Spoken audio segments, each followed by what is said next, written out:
Hi, you're watching MC Explains, an investor education initiative brought to you by Money Control and Invesco Mutual Fund. I'm Sumaira Abdi.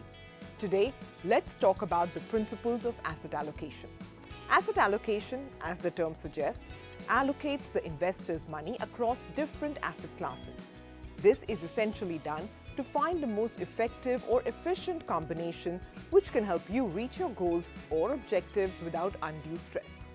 Now, you'd wonder that even ordinarily, you would have invested in more than one asset class anyway. So what's the big deal? The big deal is that you may have invested without any rationale.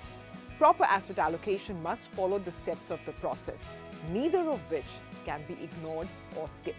For example, it must begin with quantifying your goal and tenure and mapping it to your risk profile, dividing that investable sum into asset classes, and within that asset class, what is the breakup between products, as well as deciding how this subsequent portfolio will be maintained or reviewed.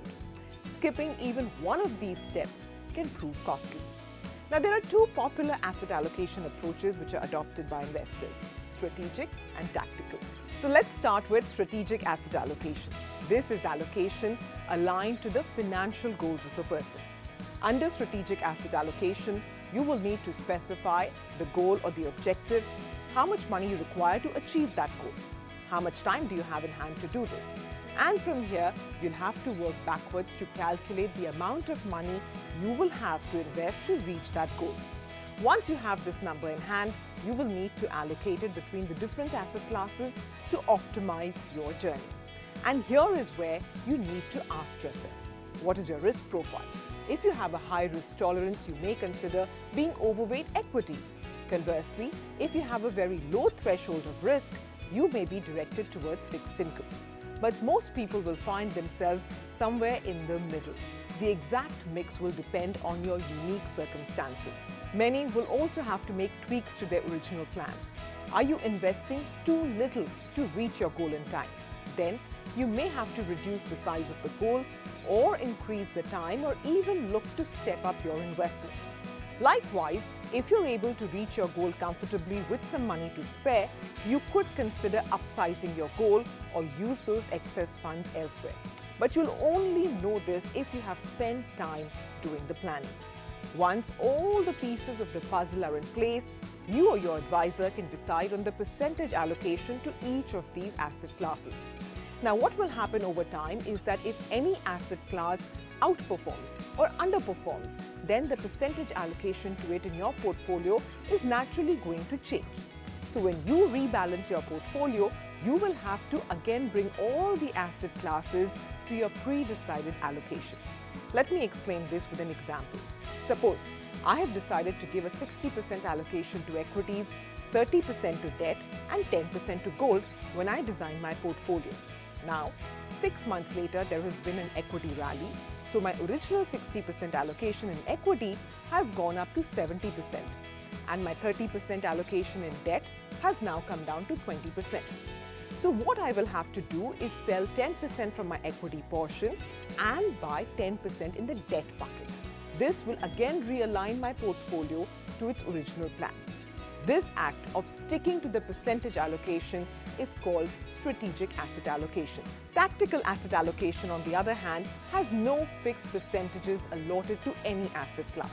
It's a more dynamic approach where an investor may choose to increase or decrease this exposure to a certain asset class based on the market conditions and the outlook.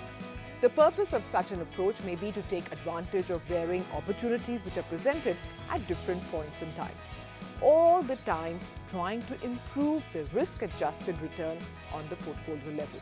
This approach is preferred by many seasoned investors who have the appetite to ride out storms along the way without getting perturbed. While the dynamic approach may change allocation as often as the investor desires, the strategic allocation too isn't constant throughout one's life. This too should be reviewed at different stages of life so that it can be realigned to changes like age, any change in risk appetite, alteration in your goals, and so on. In fact, rebalancing is required in both cases, whether you have chosen strategic or tactical approach to asset allocation. Many investors may also choose to mix the two approaches. use strategic asset allocation for their core portfolio and a more tactical approach for their satellite portfolio. So, how often should this rebalancing be done then? Experts advise that you should give your portfolio a look over at least once a year. If you have chosen to temporarily deviate due to a tactical event, then you should go over your portfolio once the event is over. And finally, everyone should reevaluate their allocation once in 5 years to update for changing lifestyles and finances. But one should always remember that the ultimate objective of this is not just return maximization. Rather, the objective is to choose a mix of assets which can not just help you reach your goals, but do it in a way that you don't lose sleep at night.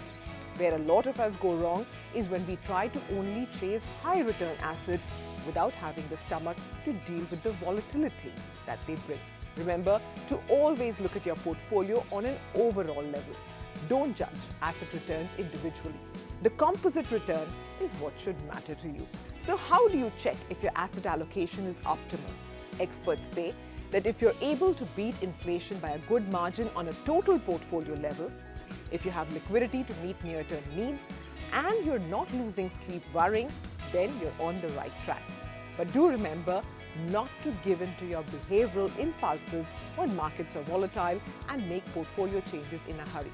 The entire idea behind long-term wealth creation is to stay invested in your allocated asset classes in the proportion specified and only make changes when required.